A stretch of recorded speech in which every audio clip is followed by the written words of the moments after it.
Hello guys, তোমরা কেমন আছো? এই দেখো সবজি নিয়ে বসেছি। ছেলেরা এবং হাজব্যান্ড বাজার থেকে কত সবজি এনেছে। এগুলো এনেছি পিকনিকের দিন। দেখো বাঁধাকপি, ফুলকপি, বেগুন, লেবু, শসা, ধনে পাতা, কাঁচা লঙ্কা, গাজর, টমেটো, আলু, আদা, আরও কত কিছু। আমরা যেহেতু অষ্টলা দিন মানে সংক্রান্তির আগের দিন আমরা বোয়াল মাছ ও মাংস আনা হয়েছিল, খেয়েছি।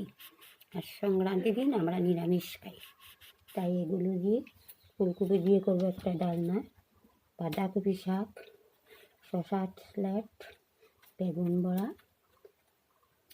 আর টমেটো চাটনি আর দই আমাদের প্রসিদ্ধ। এদিন আমাদের দই খেতেই হয়। আর যেখানে রাখি বন্ধুরা, এখন রান্নাতে লেগে যাব।